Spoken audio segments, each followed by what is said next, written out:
Check this out. This is the ROG Xbox Ally X. Oh yeah, and today is a nice day for it because Battlefield is coming out literally today. You guys remember when you were kids and for Christmas, you sort of knew you had your favorite toy sort of coming your way? Honestly, I haven't felt like that in a while, and that's how I feel right now because the console plus the game, it's exactly what I wanted. So we are going to take a look at this together and rock it until literally it comes out. Here it is. I really do feel like a little kid. I don't know, Xbox just reminds me of the good old days with Call of Duty 4 and Modern Warfare 2. But this here is Asus and Xbox just coming together. And I got the ROG Ally X to show you guys what it can do. The unboxing is pretty simple, in fact, very familiar. The ROG comes covered with a quick 2-step guide. The Ally X actually comes in black and the Ally in white, I believe. And you'll notice that aside from the new Xbox button, it's got this little Xbox pattern going around the chassis, and of course, Xbox-like grips. The triggers are very similar to the ROG Ally X. It's got the same buttons in the back. For the most part, I guess the unit is just very familiar. It comes with a 65-watt brick, and to be honest, that's about it because the rest really is the warranty card you should always register through Asus, and a little stand that I almost never use, but it does come in handy when you need it. Asus also sent a case with this, a case you can get through their store for $99.99 Canadian dollars. I'm happy because I'm supposed to be leaving to Germany for a production soon, and so I will 1000% be bringing this for my long-term-ish review. It seems to fit the charger in this pocket, comes with a warranty card, but it is bulky because the ROG Xbox Ally X is quite big. But before I even start talking about it, I actually have to update it because that is just the nature of Windows. Let me get it all up to date for you guys. So I just finished setting this thing up. I am checking for some updates, and then I believe I have to update Armory Crate to make sure all is good. Also, it has that brand new smell, but it's very strong. I know this is weird, but anyways. Here you go. All the updates we gotta make. Well, let's get to it. Yeah, you know what I'm gonna do? I just thought about that. Why don't I just uninstall all the apps I'm not gonna use and almost sort of run Windows bare bones in a way? You know? I think that's a good idea. I think I'm gonna do that once all of this installs. Before doing any of that, obviously it's crucial you make sure everything is up to date, like Windows, Armory Crate, the Microsoft Store, the My Asus app, the Xbox app. I also debloated a bit, I uninstalled a lot of the pre-installed Microsoft apps and disabled some startup apps, which I very much recommend, although you shouldn't have much at this stage. Remember, you can treat this like a Windows PC really, to the point that you can modify the taskbar to your liking, right? From here, you can learn how to use it, right trigger is right click and the right bumper is the left click. The right joystick moves the cursor. Some of the buttons have also been displaced and remapped, like the Armory Crate button now triggers the command center, and the Xbox button triggers the Xbox game bar, and the Xbox app can now be launched with the top button on the right side, while the menu button has been moved just below it. With the command center having a bit of a refresh, this is still the place where you can adjust tons of settings quickly while gaming. What I do suggest is to keep your control mode in gamepad mode or desktop mode because auto mode never seems to work, so I rather just manually adjust it. Like half of the time it doesn't know if you either are in a game or within the desktop really. In Armory Crate, it's often suggested to set your memory assigned to GPU to auto within GPU settings. However, I found out many days later that it caps your memory within some games, so honestly, I don't really recommend doing that for now. And I read on Reddit that turning CPU boost off is worth it for the Ally X. I also did the same thing with keep machine running when screen is off, so you can now load stuff at night if you leave it on. But look, I don't want to do too much or recommend too much because there might be some things that this ROG Xbox Ally X fixes. So I kept it simple. I am all set up to go. Look, I'm gonna download Battlefield. I have to buy it first. I haven't bought it. But I'm gonna buy that, install it, and then use it during the weekend so I can give you guys some proper feedback. Like right now, for example, I'm not sure if this is a glitch, but the Xbox button Sort of seems to do whatever it wants sometimes. Of course, it's not happening now. But sometimes I click on the Xbox button and then the command center just pops, and vice versa. Right now it's working fine. Of course, when I'm trying to show you guys, it works fine. But anyways, so that seems to be happening. I feel like I'm going to be running into all these little bugs as the weekend goes and the days go. So I'm going to write them down and just get back to you guys after I've played Battlefield quite a lot.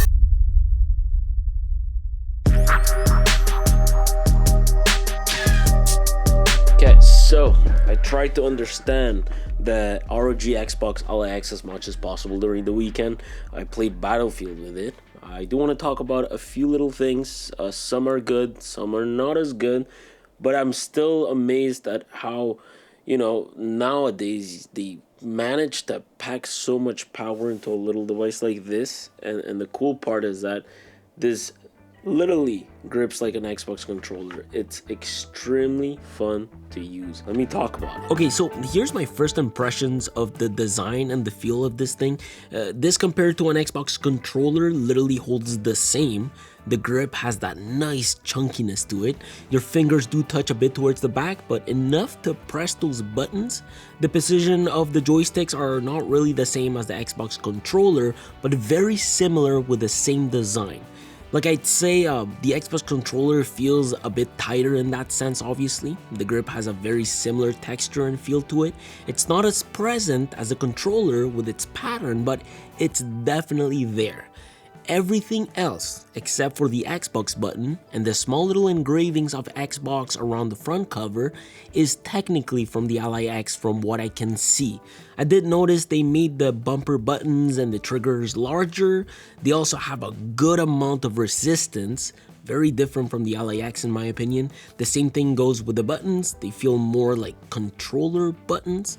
And the one thing I really like is how the screen tilts upward when you set it down, which tilts the screen slightly towards you when you're holding it. It's like a nice little touch to add. I really find this a lot more comfortable to hold, and it's so easy to game for longer periods of time without any discomfort from what I experience. And the heaviness also doesn't cause any discomfort, but honestly, I think it's too early to tell. I'll make a longer term review and I'll be able to clarify a lot of things. But to compare to my previous experience, I've always found the ROG Ally X grips to be a tad small and not full enough. Then comes the most interesting thing about this handheld, the Xbox full screen experience. Okay, look, when you turn this on, it turns on exactly like a Windows handheld with some minor differences at boot, but essentially the launcher boots you into a shell that lives along the side of the Windows desktop. So it's very interesting. In fact, if you long press the Xbox button, you get to see all the current launchers that are active and apps as well. You can traverse them with the bumpers if needed, and there were a few things I realized when playing with it. First of all, not all the launchers are optimized for this shell yet, like the EA launcher for example. It doesn't really offer a gamepad experience. When it comes to Steam, if you launch it from the shell, you'll need to manually switch it into big picture mode. That's Steam's own immersive console style interface designed for controller navigation. And I've realized that if you go back and forward from the Windows desktop to the Xbox full screen experience, it will prompt you with a restart for better performance. This being said, the Xbox full screen experience is set to merge your Xbox and Game Pass library with games detected from Steam, Epic Games Store, the EA app, and Ubisoft Connect, which means that it lets you launch all your PC games from one unified console-like interface. Right now though, for me, EA is one app that doesn't show within the shell. Just know that it seems like Microsoft is still expanding the detection database, so this will likely improve in future updates, and you will encounter bugs for sure, because this shell is very much new, like the app behaving slow at times, not being able to enable the FPS counter within some games, the Xbox button acting up, full screen apps acting up, including launching games. There will be also things you think are bugs, like trying to traverse your launchers and your bumpers not recognizing what is left or right, but then you only realize that your gamepad is set to desktop, so just be careful with that.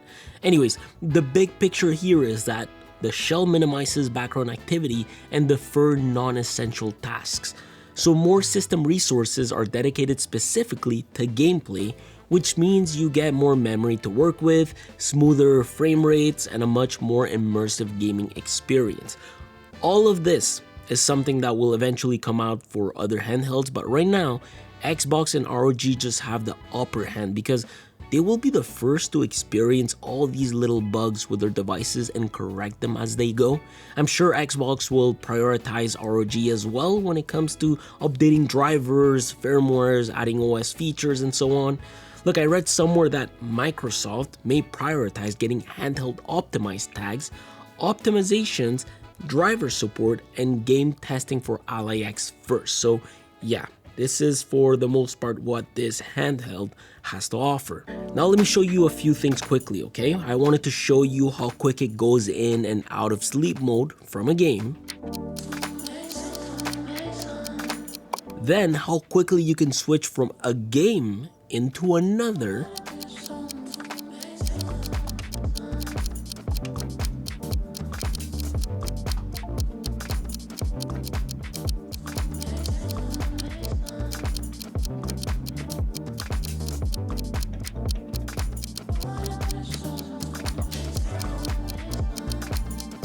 By the way, you can't directly switch from one game to another without closing it because of memory, so keep that in mind. I also wanted to show you how quick it boots up.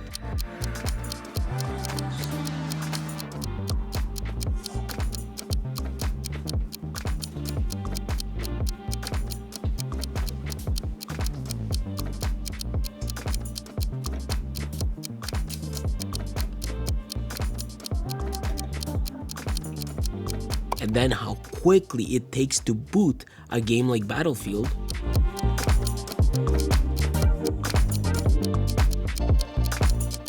Yeah, Battlefield definitely takes time to boot up. It takes some time. Now I'm launching it through the EA app and not the Steam app. I should have bought it on Steam to see how that would perform, but I guess this is a good test. If any of you guys are playing Battlefield through Steam, launching it on ROG Xbox Ally X, let me know how that is, because games like Spider-Man and Starfield, they launch super quickly and it's all smooth. But yeah, Battlefield through the EA app is not. With the Xbox button, you can also access Armory Crate, Home and Library, some of the apps that you recently used. Players have also access to chats, settings through an enhanced game bar overlay. The game bar also has been optimized for handheld use. There's also a full widget store I downloaded and installed Spotify from, and you can use it along with your games to listen to music, so that's cool. It also behaves just like a game within the app switcher. The whole interface really tries its best at mimicking that Xbox-like experience, but on a handheld. I do feel like a few updates will make the UI transitions a lot smoother and the experience overall a lot more like what they are envisioning, so we should have a smoother experience overall pretty soon. Check this out, okay? Let's say you want to open up Battlefield, go through EA, you boot that up, you do play now, and since this game is technically not part of my library within my Xbox experience, right? What you can do to close a game like this, you obviously can't, hold it there and close it like I closed a game before, like within the apps right here. What you can do is that you hold down, it'll show you the app switcher, and you can just literally click X to close it. Bam. And it just closes super quick. So that's like a quick little way for you to actually make those games feel like they're part of that experience in a way, if you sort of understand what I'm trying to say with that. When it comes to battery life and thermals, to be fair, I mainly ran this on turbo mode for the most part, mainly because I wanted to see what the AMD Ryzen AI Z2 Extreme could deliver in terms of battery life and thermals. Okay, so this thing is literally about to die, so I'm going into my third full charge with this. So I'm at 11%. And it's currently 2:24 p.m. Now, I had already done a battery test throughout the weekend. If I remember correctly, I was at 30% at around 4:30 p.m. and then I charged it to 90%, and that was at around 5:20 p.m. So that's how much juice you can gain in that short period of time. Now we're gonna run another one right now and take a look at it together. Oh, and then I realized I kinda messed up my test. I can't believe I did this. Listen, I plugged in the USB-C cable to the wrong port. Instead of plugging it to the 40 watt, I plugged it to the one right beside it. But look, I guess let's treat this like a test in case you make the same mistake. It's currently 4:06 p.m. It's at 90%. So from 2:24 to now, that's like an hour and a half. We went from 11 to 90%, and that's if you use the other port. So yeah. On paper, compared to my Ally X, a device I used for a few months at the beginning of the year, both CPUs have the same core and thread count, but we now get a stronger GPU, the RDNA 3.5. It's also now got an NPU, believe it or not, and I found an article online where apparently Asus explains that the NPU will support automatic super resolution, so auto SR, to upscale game visuals, potentially freeing CPU GPU load and handle AI generated highlight reels. But the newer architecture overall allows the Xbox Ally X to maintain higher sustained performance and provide smoother performance while using power more efficiently. Anyways, look, here's my experience with the ROG Xbox Ally X up to now. And please do keep in mind that as I am filming this, I am gaming non-stop and started doing so at 10:52 a.m. with 98%. Spider-Man is a bit finicky. You really gotta know how to set it up. If you don't, you will get a bunch of stutters. This apparently is mainly an issue with the game. So if you don't set it up correctly, you're going to get decent frames per second, but super choppy gameplay. Literally expect frames to be all over the place. Now, I spent a few minutes setting up mine, okay? There is a whole article I can leave down below, but at 1080p and medium settings, for the most part, I was literally averaging between 90 and 100 frames per second. And do note that part of this process includes running the device at a custom 35 watt. I actually got an overclocking message, but I wasn't really worried. Even in games like Starfield, I was getting really healthy temperatures. The most I ever saw was 81 degrees, I believe. Mind you, I was showing you guys Starfield in low settings with my manual mode on. That's why I was getting around the 40 to 50 frames per second with no weird stutters or lags. Now, you don't have to necessarily push it like crazy, really. In fact, I went back to 25 watts, so turbo mode, and I set my settings to high.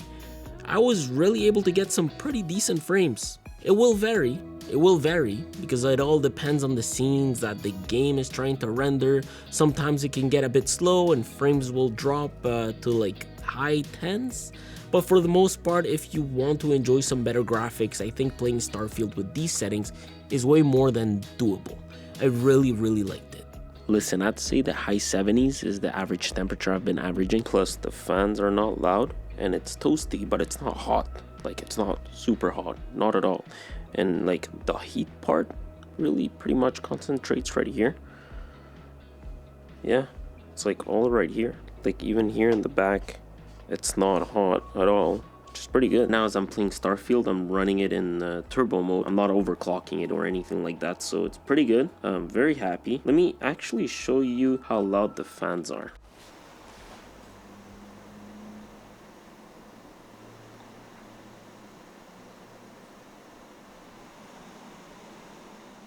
Yeah, I don't know if you guys can hear that, but it's fairly quiet. Really, it really is. I'm impressed with thermals. Very good. Yeah, honestly, I never really experienced any thermal throttle or temperatures going crazy up to now, because yes, it's early in my testings. The one thing I do feel like I was struggling with is Battlefield, and it's weird because for the most part it seemed like it had nothing to do with frames per second, even at high settings. But I honestly had quite a bit of an input lag situation going on. And then I thought changing it to low settings would be better, but the gameplay really didn't feel any different. It was quite stuttery. And then I was like, what if I go from 720 to 1080? Obviously, it'll look way better, but I was not expecting that to fix my problem. Hey, I guess I'll take it. If I can get a much better gaming experience at 1080p for some odd reason, I am good with it. I had no more input lag, frames seemed stable, and the gameplay was very smooth. I even went back to turbo mode, which still yield great thermals between 75 to 78 degrees. Look, I'm not sure if I missed something throughout my tests or maybe anything like so while I was gaming during the weekend, but I must say I can smoothly run Battlefield without a hiccup. And I no longer get DirectX crashes, which I was getting quite a lot before. So I guess the big question is, can you play Battlefield on the ROG Xbox Ally X? Absolutely. At this point, I was sitting at like 5% after gaming for almost 2 hours.